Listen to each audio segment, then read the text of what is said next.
we was on fire. We was a soul in holy fire. You see the live. We finished on Canon 5838. So now we'll begin on Canon 5839. All right. At the end and into the 7th century, the Holy Roman Empire catastrophic economic and social collapse in most major centers due to the worst plagues in civilized history, followed by the emergence of the fanatical Umayyad Islamic Caliphate. By 717. So we're talking about the Umayyad Islamic Caliphate. This is who hid all of the grandness of Isa and Muhammad on the Islam side. You see on the Christian side, who was the Marders and the Marauders on that side. Now we understand it on since Christian and Islam is one and the same word. This is what needs to be known in history. So the Al Sufyan is 610. So now the Athena, taking Antioch, which is Constantinople, and forcing the abdication of Theodosius III. Thus begins the reign of the Isaurian dynasty. So this is where you get the word Isaurian. So under the control of Leo, the Isaurian, many of the laws of the Holy Roman Empire are repealed or relaxed, including allowing limited conditions of what? Of slavery, of usury, and privilege, all argued as necessary control of the empire. By 7 CE, upon the same year as the death of Leo, the Franks leave the Holy Roman Empire, proclaiming the see of Antioch and against Christian beliefs, the Catholic Church. Okay, here we go. So Constantine was before the Catholic Church.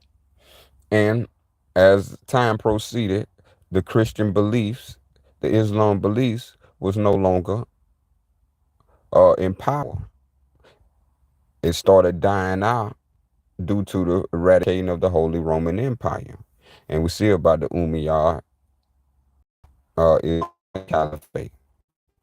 And so now we get into these laws that back down, these laws that was for slavery, for usury, for privilege, and for retaining control of the empire. So the Franks didn't like that the Holy Roman Empire was not Christian.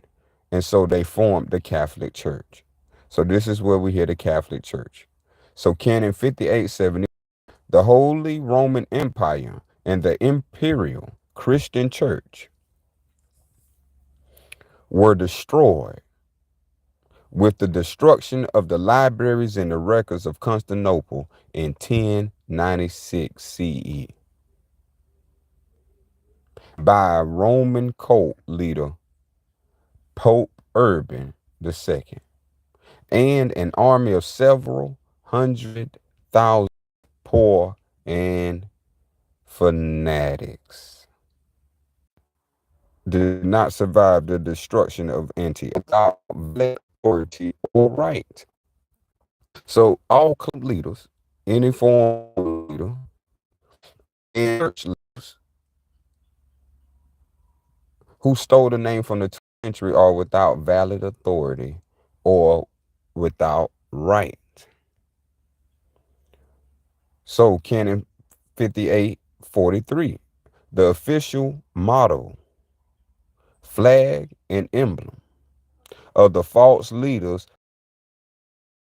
12th century onwards are without validity, a disgrace to the legacy of the Holy Roman Empire.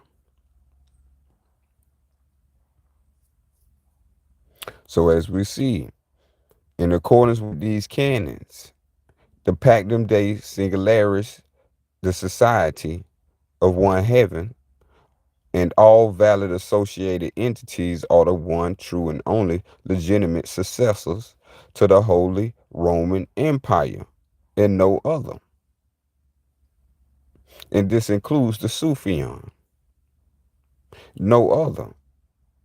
All authority and tradition, power, and custom of the Holy Roman Empire prior to its deliberate destruction and dishonor is hereby vested to the most sacred covenant, the All Sufyan, the Pactum Dei Singularis, and these canons.